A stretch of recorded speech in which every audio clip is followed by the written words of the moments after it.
San Francisco Flute Society. This is the virtual festival, second one. And the San Francisco Flute Society puts on the Flutes by the Sea Masterclass, which had to be canceled this year. And so that's why I'm just experimenting with putting on a couple virtual festivals. The San Francisco Flute Society is also putting on a competition right now, which we also had to move to online. And that deadline, just for those of you who are interested, is June 1st, sponsored by Flute World and Powell Flutes.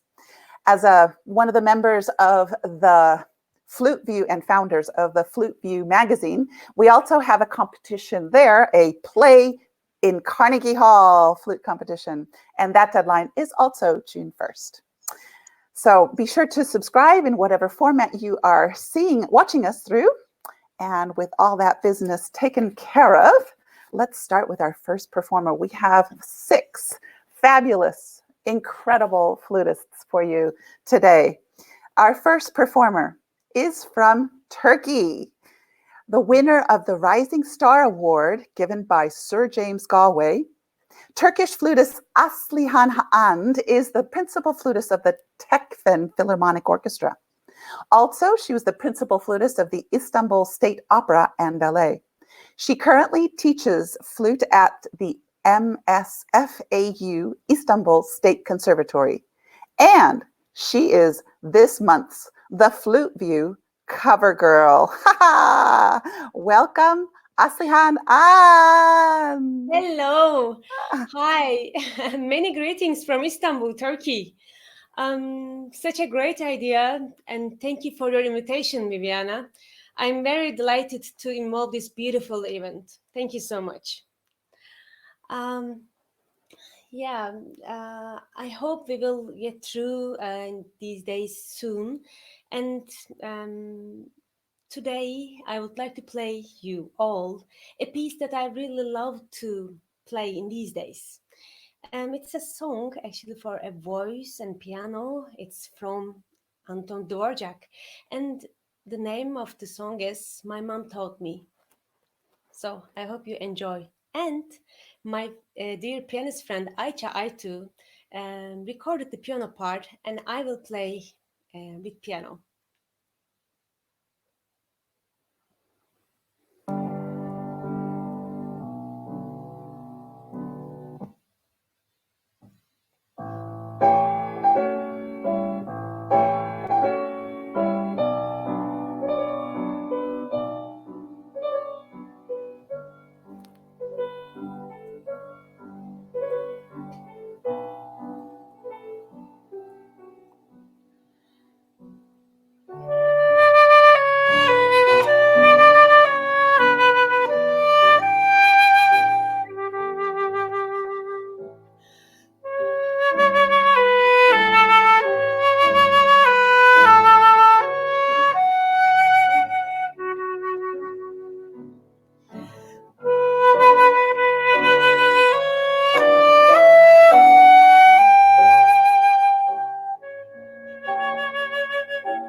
Beautiful. Thank you so much. That was Thank you. lovely.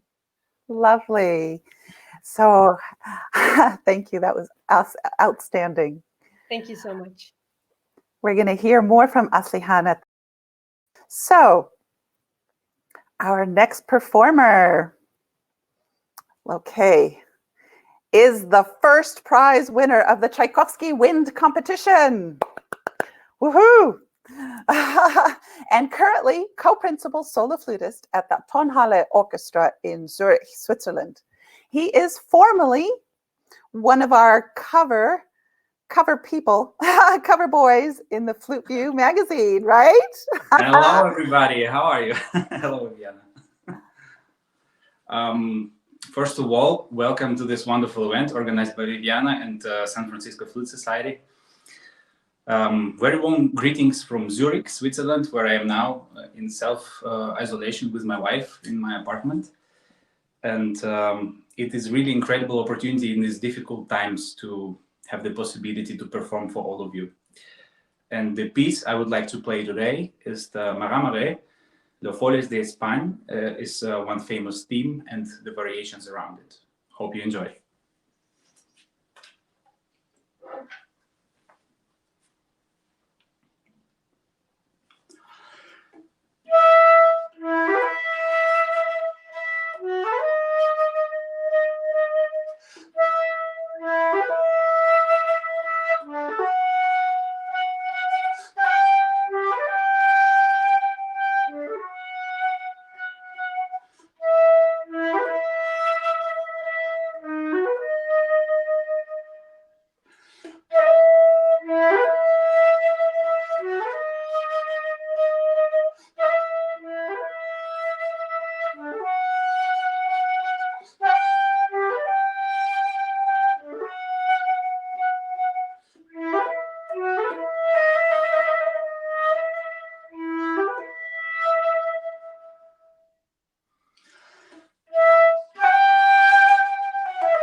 much for listening.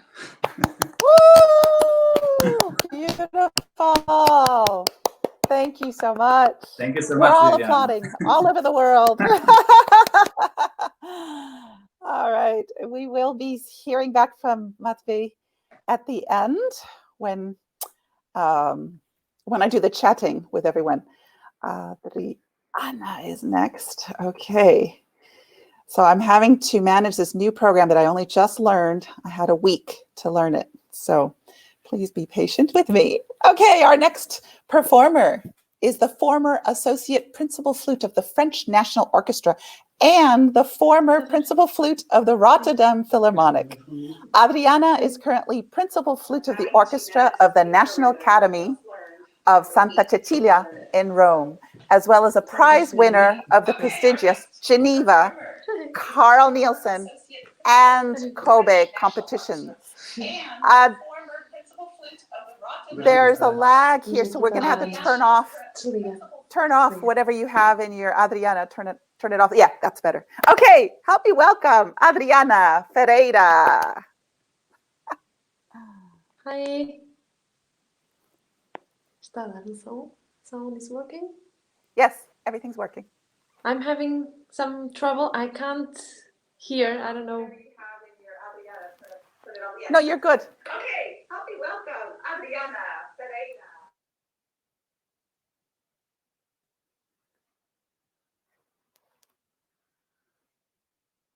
I'm just coming back on because we lost her. I think she may have pressed. We heard you, Adriana, so go ahead and come on back.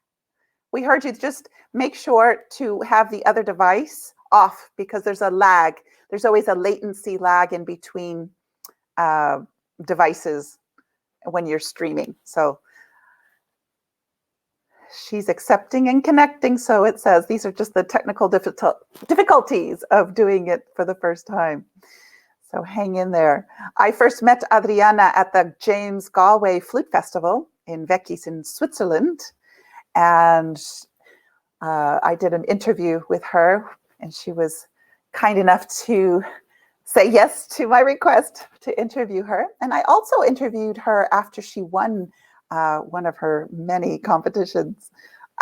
We're having trouble bringing her on. She was on for a second. We might have to move on to the next person while she gets herself situated here, because I only know how to small talk for a couple seconds. Okay, I think I'm gonna, let's see, should we move on to Philipp? Let's see. Okay, Philipp, you're on next because while Adriana is figuring out her computer.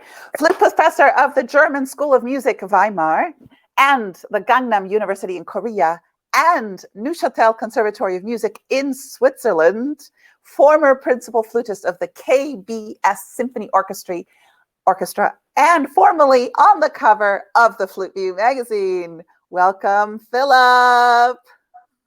Hello, Viviana. It's a pleasure to be back here. I was actually yesterday going to play some Telemann, but I didn't remember that today is the Good Friday, and that is the time where usually in all of Europe, at least, like many probably of you, play the Matthäus Passion by Bach. So the Matthäus Passion has this beautiful aria, Aus Liebe will mein Heiland sterben, which in my opinion is one of the probably essential pieces, not only from Bach, but for flute. And it's definitely the center of this Matthäus Passion huge work. And I'm quite sad that today, of course, is the first time since a very long time that I'm not getting to play it like many of you. It had really become a tradition for me at least, to play it in Munich every Friday, Good Friday at 2 o'clock in Munich in the Philharmonie. What is very interesting about this piece, which maybe some of you don't know, that Bach did something which he almost never did. He used the same piece 2 times. So this Aus Liebe will mein Heiland sterben is actually exactly used in another aria, in a cantata. And the name of this cantata is the Köthen Funeral Music. And this piece is, he uses a completely different text. So in our aria, it means aus Liebe will mein Heiland sterben, which means out of love, Jesus wants to die, which is in this kind of big Matthäus passion, probably the darkest moment. It's just after the crucifixion of Jesus Christ. In this other work, he uses it completely different. So the other work is a funeral cantata, and the text is mit Freuden sei die Welt verlassen, der Tod kommt mir recht tröstlich vor, which means the world shall be left joyfully and death seems comforting to me. So basically he uses the same piece in the Matthäus Passion in a very sad context, and in the other with a different text in a very joyful context. And I think that's a very beautiful thing, because he shows us by this that the joy and the biggest sorrow is very close together. And why this is so interesting for us is because probably this piece has been quite a fast piece. Like these days, all flute players play very slow and sorrowful and dark. But probably back then, this was quite a fast melody, which just in the last century or last 150 years became a slow piece. So I'm going to play without soprano, just the flute part to make up for the loss that we all cannot play it today.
Beautiful, Philip. Thank you very much. Thank you so much. That was magnificent. You could So have we're- sing with it. The soprano is missing, but it's still like this. Very beautiful. No, but it's beautiful. Even just that's the beauty of Bach. Hmm. Bach is, I love the it, yes. Lord. Okay. Thank you, Philip. We'll be hearing back from Philip. At the end, I'll be asking each one of our performers a question. And I'm still trying to get Adriana on, and we're having a little bit of technical difficulty. So those of you who are, this is being recorded, so everyone can use this same link, whether you're watching on YouTube, Facebook, or here on Crowdcast. You will be able to access this. So I'm not able to bring on Adriana for some reason. So I'm going to introduce the next guest. He is from Spain. Francisco Lopez, principal flutist of the Oslo Philharmonic Orchestra, and also, how can you do this? Principal flute at the Barcelona Symphony Orchestra. He is the ARD prize winner in 2015. And in his free time, what free time? He is a composer, and a wonderful one at that. I just downloaded his works. I suggest you go to franciscolopez.com and download them yourself as well. So, welcome, Francisco Lopez. Are you able to come on? Francisco.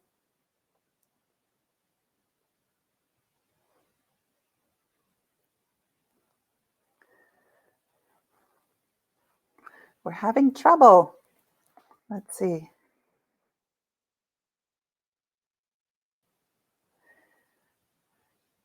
Since I'm not seeing you, you are here. Okay.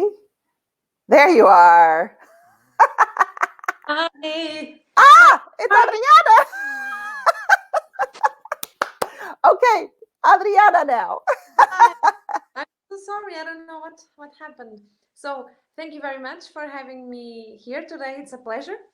I'm going to play the last of the 30 Caprices by Garrett, who wrote them between 1915 to 1918 to Karl Bartuschat, a flute player that served as a regimental musician during the First World War, and he was actually sitting next to Garrett, who was there playing the oboe. This particular caprice has a Baroque form, so it's a chaconne based. It has ground bass, so basso, the basso ostinato of the 4 first notes of the. Hi. Oh my goodness. I thought Adriana was talking. Yes, and she now I'm in the was. main stream. So, are you there, Viviana? Yes, I'm here. Can you hear me?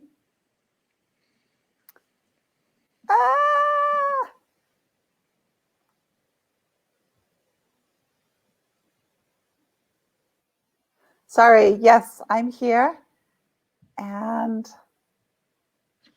I'm trying to get Adriana back I on. cannot hear you. Okay. I'm sorry.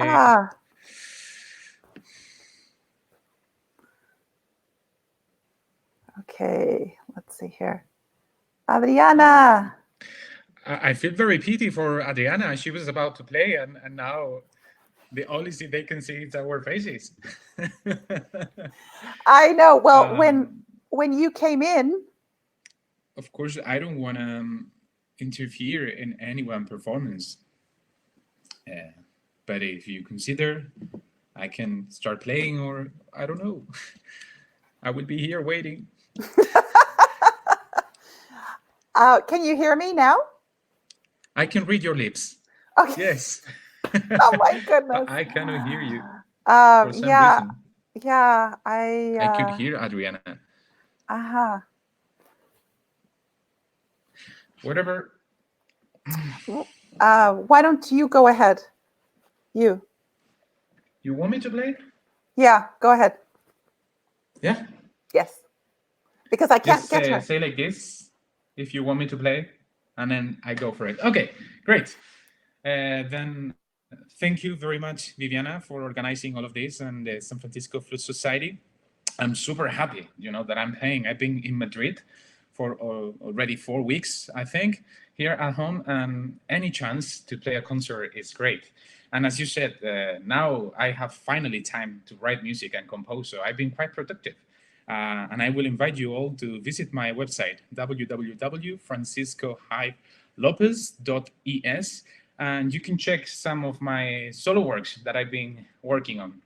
And I'm going to play one for you all today. It's called Mongata, and I wrote it a long time ago when I was living in Sweden.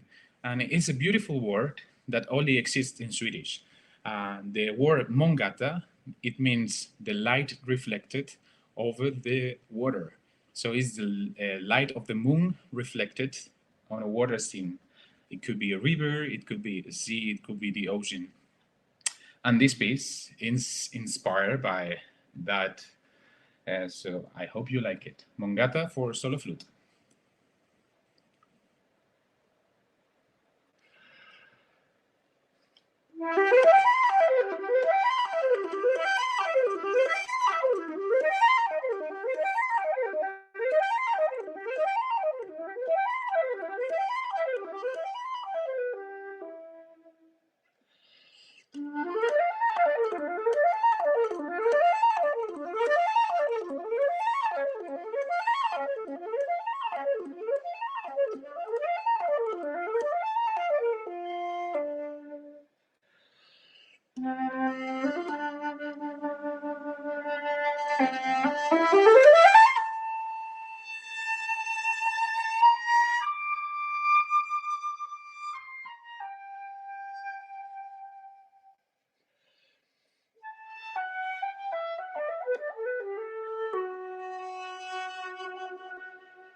Bravo! Well, thank you very much, and thank you very much for listening. We talk Yeah. later. I cannot hear you, so I would say Ah. just see you later. Thank you so much, Paco. That was beautiful. That was amazing. Okay, so I think we finally have Adriana on the line. So please help me welcome Adriana Ferreira. Here she is. Finally. I Yes. don't know what happened, but it was a pleasure to listen to Francisco now. I hope it will work. I hope. So I was saying I was going to play the Chaconne Caprice number 30 by Garrett. So it's based on this basso ostinato of the first four notes of the piece, and so that it's the most challenging of all the caprices. That's why it's often played as a concert solo piece. Enjoy.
Wow! Oh my goodness! Brava! Fantastic! Thank you so much. Beautiful. It was a Thank pleasure. you. And we'll be hearing back from Adriana at the end as well. Oh my goodness. You know, I love doing this because it's just so inspiring. I mean, what a cast today. I mean, oh my goodness. I'm so thankful for everyone who is here today and you for joining us wherever you are. Our next performer, Yuan, you won the first prize in the Krakow International Flute Competition and first prize in the Kobe International Flute Competition. Yuan Yu is also formerly a cover of the Flute View magazine. Welcome, Yuan Yu. Hello, everyone. So it is really my pleasure to play for you in this very difficult moment. And thank you, Viviana, for making this possible.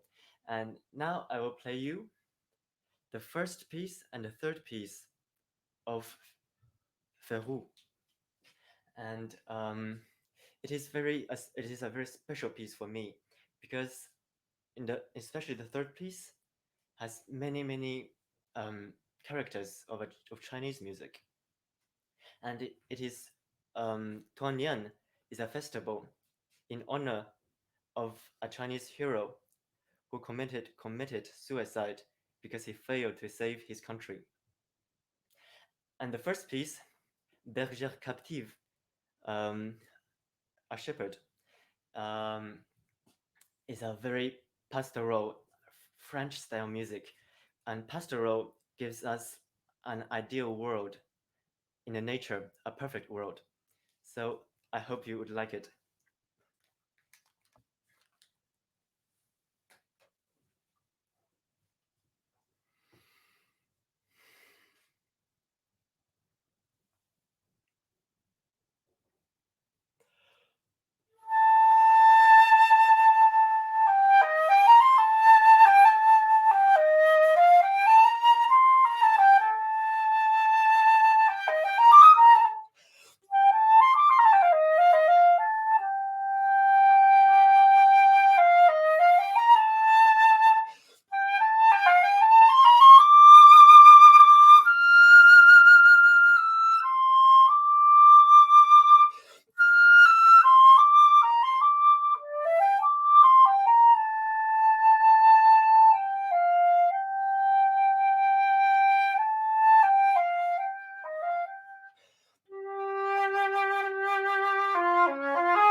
Bravo!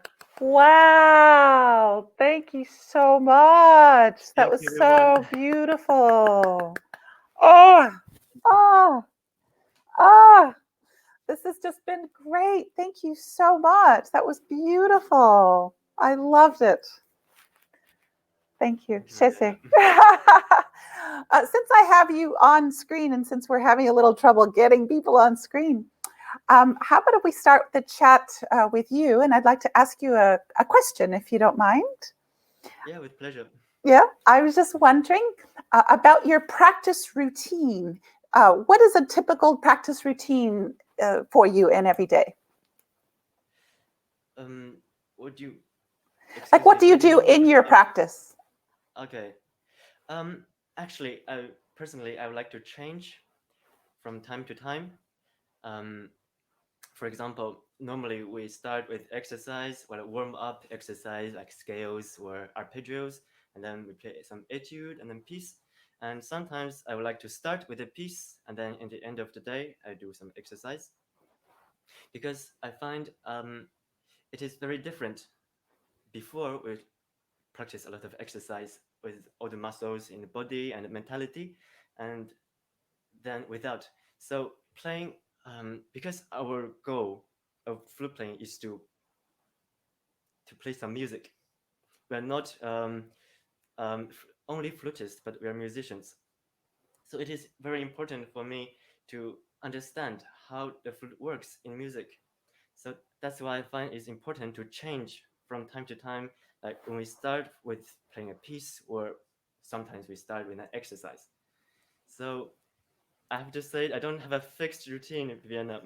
No, I like to hear that. That's excellent. That's excellent, because also variety keeps our brain going. If we do exactly the same thing every day, we kind of get bored in the same thing. But this is a nice way to keep it always fresh and creative. I agree 100%. Thank you. Excellent. Okay, I'm going to bring on Adriana as well. Hey. Hey! So I have a question for you, Adriana. You were in several, well, both of you, you were in several competitions. You were winners of competitions. What is the benefit of entering a competition? I think, is my microphone working? Yeah. Yes, yeah. I think that, well, actually, one of the most important things is to learn a lot of new repertoire, because often you have to play. I have played from 10 to 14 pieces according to the competition that I was participating in. So it's, yeah, around 10 or 14 that often you have to play them by memory.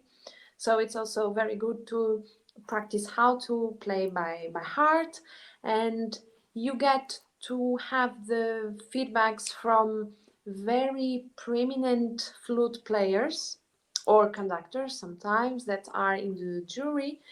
If you are lucky enough to go to pass the first round and then second, you get to play sometimes in chamber music with wonderful musicians. I remember when I played in the finals to play a concert with orchestra.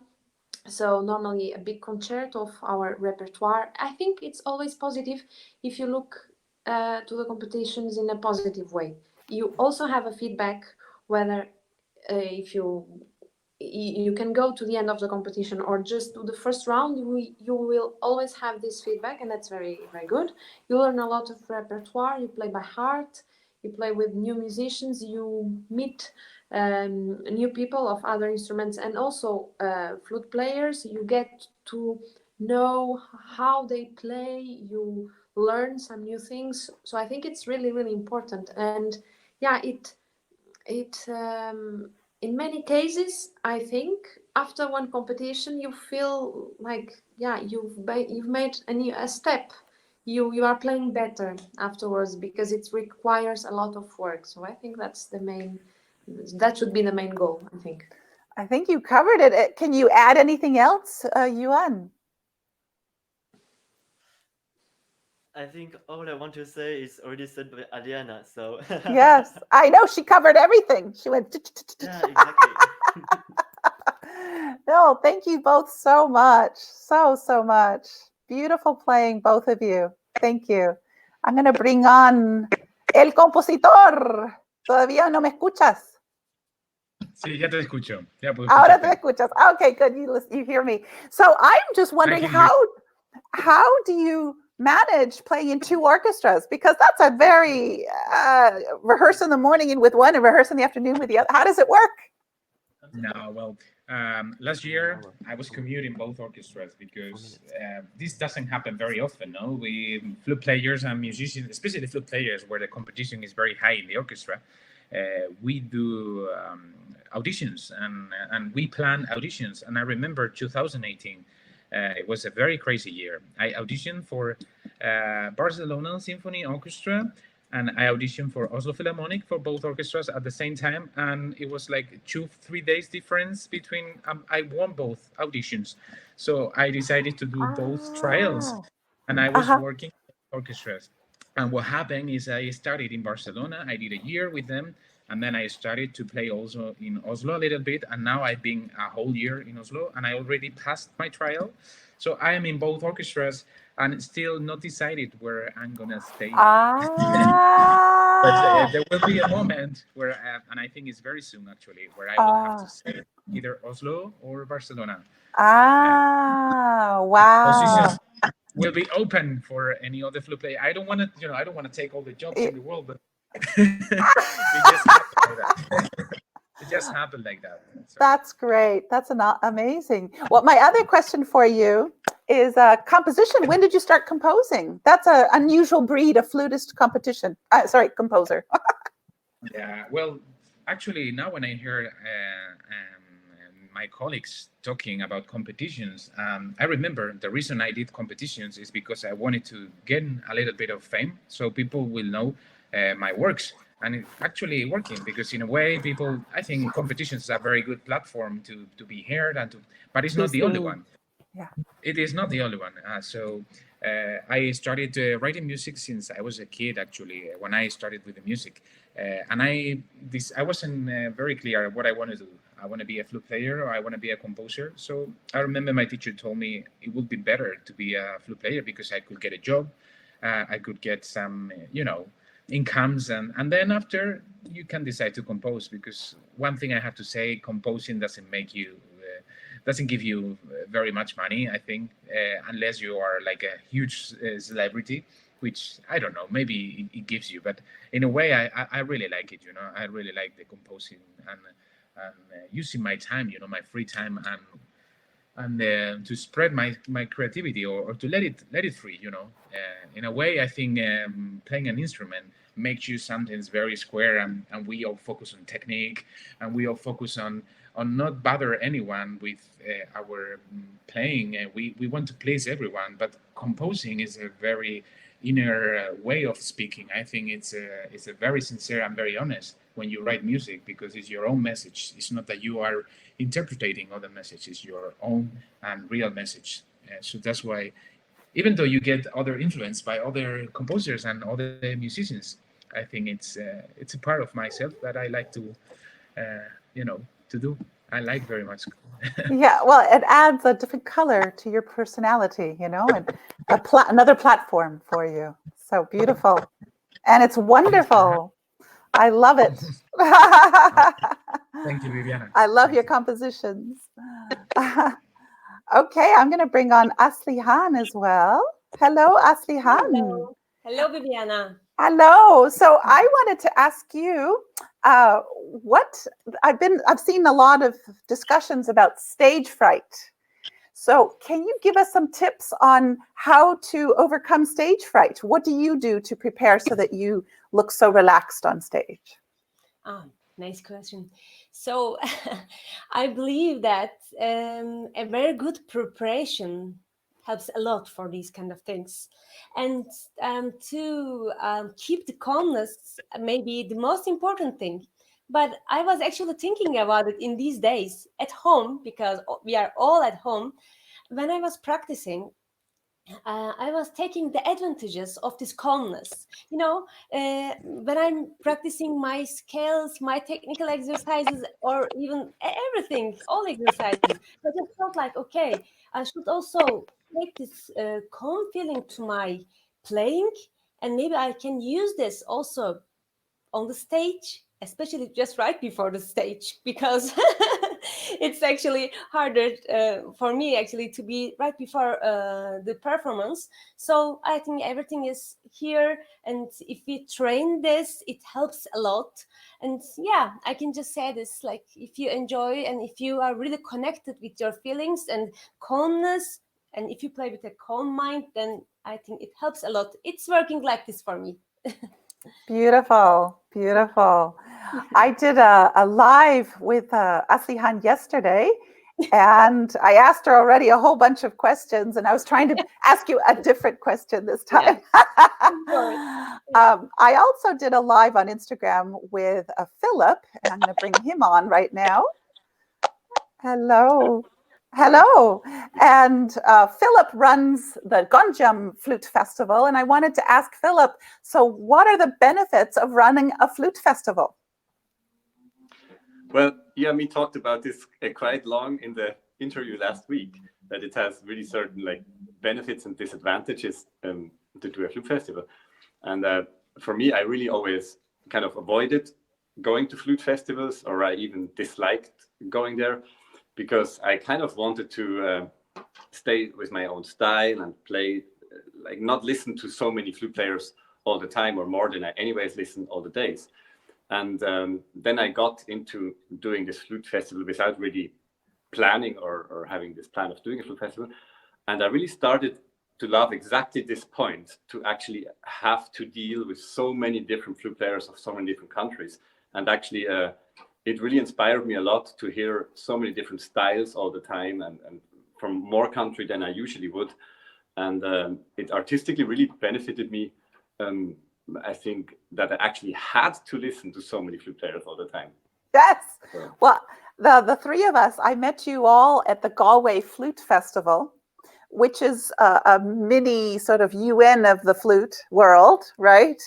And that's exactly what I love about that experience, and it just finding the beauty. And as Aslihan said in her interview yesterday too, finding the beauty, she reaches within her Turkish roots and brings out that beauty into her performance. And you, Philipp, using your Swiss roots, you bring in your Swiss elements into your playing. And I'm from Chile originally, but with a little American in there. So Aslihan, what do you love about going to the Galway Flute Festival? This is such a great festival and great opportunity for the flutists and students. And they really opened my mind. And as I said before in my interview, it is such a great environment, and I'm very appreciated. And really, I learned a lot, and I had many great friends. And actually, it was one of my best experiences in my life, I could say, because I'm there for many years. And of course, with Sir James and Lady Galway, it did this festival amazing. And that was a great chance for us as a student to be there. Yeah. Exactly. Well, thank you so much. Thank you both for being here. I'm going to bring on Matvey. One more time. Hi. So my question to you, I watched I reposted on the Flutes by the Sea Instagram, your Tchaikovsky, the finale, and it was just mind blowing. My question to you is, can you give us, all the listeners out there, tips on memorization? How did you memorize the Tchaikovsky? What is your routine for memorization? Well, that's a very good question. Thank you very much. And I think to memorize such pieces like Tchaikovsky, Concerto, or any other piece is very simple. You have to play it so many times from beginning to the end. So in the end, you have no chance to lose the concentration. Yeah, I think that's one of the most important steps. And also to use some tricks. For example, there are some passages that are repeating, like, and then I count in myself, 1, 2, 3. After that, I know it's the resolution and I should go on. So, but most importantly, of course, you have to practice it many hours, I would say. And it was the first piece, actually, when I got the invitation to the competition, I started to prepare immediately the Tchaikovsky, because I knew it was so difficult and so challenging for the flute. I don't know how Denis Buryakov manages to play so great, and everybody else, I mean, they all managed, and I started, and it was so challenging, but play it many times and then you will memorize it. Would you say that you have to use different sources for memorization? Kinesthetic, there's the visual, and the aural. Which one is the strongest that you use, would you say? Or which? I think the strongest for me is the finger. Yeah, it's just, even if I lose the text sometimes when I was a kid, I used to forget some phrase, but fingers kept carrying on. So after a while, you know, you come back in with your mind. So mostly I think it's about the fingers. Yeah. Is there anything else that you do, like sometimes visualize the music before going to bed, or anything else that you use to memorize as brilliantly as you do? Maybe to listen to some recordings as well. I think it's very nice method to memorize the piece, because when you've heard the piece also many times enough, you will also, without even knowing the piece, and I have perfect pitch, how you say it, yeah? Oh, like yes, that helps. That Yeah. helps. That helps. Yeah. And when I've heard the piece without even knowing it many times, I can Right. already put a melody. Yeah, so I think that Exactly. also helps a lot to listen. Yes. No, that's okay. So there's the three: kinesthetic, oral, and visualization, but also visual. But if you have perfect pitch, that's a whole other gift. Yeah, that helps a lot, I think. It helps a ton. Yeah. A little bit of cheating. Yeah. But that's, in a sense, it's oral, right? It's like a link to the oral. Yeah. Excellent. Wow. And well, to use this opportunity, I want to say everybody played amazing. Bravo to all of you. Amazing. I was listening. It's really incredible. Bravo. I know. Well, thank you all, each one of you, Aslihan, Matvey, Adriana, Philipp, Francisco, and Yuan. Thank you from the bottom of my heart. It was just a pleasure to present you here. And I hope to bring every one of you physically in San Francisco sometime soon, once we're over this whole thing. So thank you all. I'm going to go ahead and stop the broadcast. Thank you. Thank you. Thank you. You all are terrific. You did an amazing job. Bravo. Thank you. Thank you for joining. All right. Bye-bye. Tschüss. Tschüss.